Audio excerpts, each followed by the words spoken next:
Todo joelho se dobrará. O nosso relacionamento com as pessoas, partindo da família, é uma coisa muito complicada, por causa do egoísmo, da usura, da ânsia de domínio, pela ação direta do demônio, pela nossa carência afetiva, entre outras coisas. Muitas vezes, os desentendimentos entre os familiares precisam ser resolvidos com a ajuda de uma terceira pessoa, que nem é daquela família, mas sim uma amiga, um amigo neutro, imparcial, que está enxergando com clareza a verdadeira causa do atrito de uma forma racional e não subjetiva. É bom que os irmãos em desentendimento recorram a um amigo, amigo de verdade, para remediar, para acalmar os ânimos, que não passam de picuinhas bobas geradas pela falta de Deus nas mentes dos envolvidos em combates frontais ou atritos. Jesus nos apresenta uma sequência de procedimentos, os quais devemos recorrer ou aplicar diante do desvio de conduta do nosso irmão, antes de condená-lo, antes de o excluí-lo, antes de o considerar um pagão, um pecador público. Em verdade vos digo, tudo o que ligardes na terra será ligado no céu, e tudo o que desligardes na terra será desligado no céu. Meus irmãos e minhas irmãs, neste Evangelho vamos entender que esta famosa ordem, esta famosa frase, não foi dita por Jesus somente a Pedro, mas sim também estendida para toda a Igreja, enquanto comunidade orante e praticante da fraternidade, e unida pelo amor de Cristo Jesus.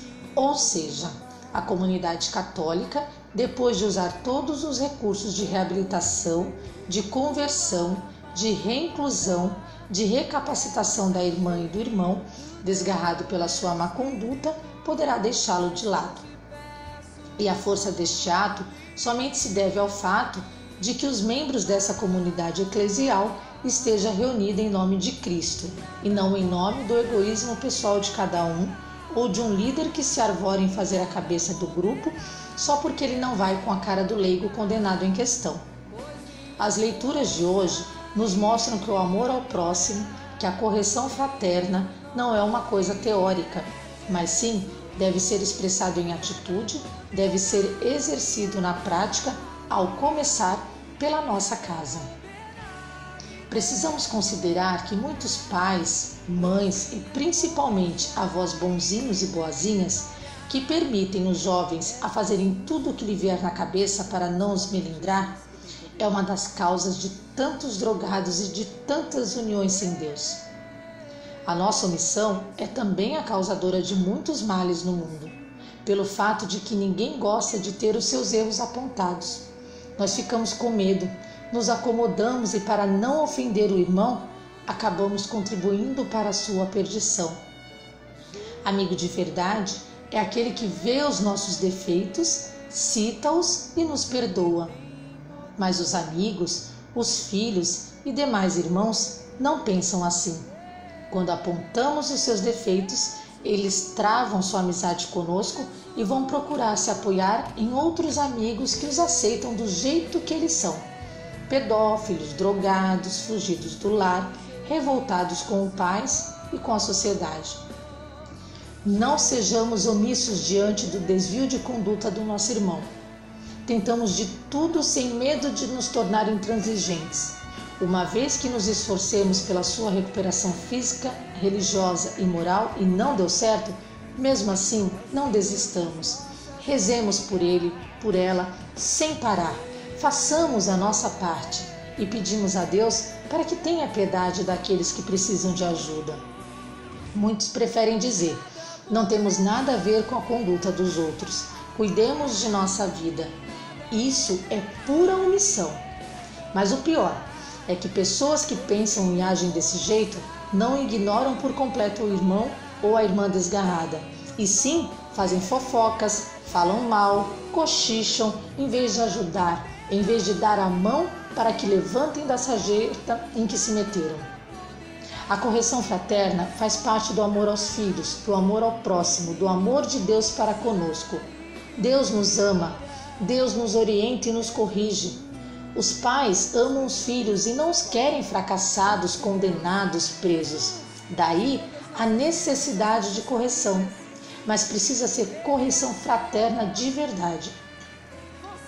Os pais enfrentam uma grande dificuldade na orientação de seus filhos adolescentes, porque quando eles eram crianças, tinham os pais como seus heróis e depositavam neles toda a sua confiança.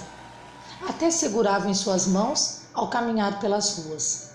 Depois que cresceram mais um pouco, seus novos heróis não são mais os pais, mas sim os artistas, os cantores, os amigos, os namorados e as namoradas, e é exatamente aí que mora o grande perigo, pois estes novos heróis nem sempre são modelos de vida em abundância a serem copiados e seguidos. Todos nós necessitamos uns dos outros para viver a nossa fé, nos mostrando os nossos defeitos para nos ajudar a combater o nosso egoísmo e viver o pleno amor de Cristo que é demonstrado na prática ou na convivência fraterna. A igreja reúne uma comunidade unida pelo amor de Cristo, na qual aprendemos que Jesus exige que não sejamos omissos diante do desvio de conduta diante do nosso irmão desgarrado e que não o deixemos seguir um caminho errado em sua vida. Jesus exige que não deixemos seguir em frente até cair no precipício. Mas essa correção fraterna deve ser efetuada com bondade, compaixão, paciência, sem humilhar o nosso irmão que, como ovelha perdida, se desviou do rebanho. O fato de alguém não fazer nenhum ato de maldade ao irmão não significa que está praticando os ensinamentos de Jesus. O fato de não matar, não roubar, não significa que você é plenamente bom para o seu irmão. Não significa que você está fazendo plenamente a vontade do Pai. Você diz que não praticou o mal, porém não fez nenhum bem. Se omitiu, negligenciou na responsabilidade que Jesus nos exige na correção para com o irmão. Portanto, você não demonstrou que ama verdadeiramente o seu próximo na prática. Meus irmãos e minhas irmãs, Jesus quer que sejamos responsáveis por nossos semelhantes. Não devemos ficar no comodismo, mas sim ajudá-los a ser sempre alguém melhor, a ser cristãos autênticos e um dia merecer a salvação. Vai e faça o mesmo e tenha um santo domingo. Quero viver tua palavra, quero ser cheio do teu Espírito, mas só te peço, livra-me do mal. Quero viver tua palavra, quero ser cheio do teu Espírito, mas só te peço, livra-me do mal.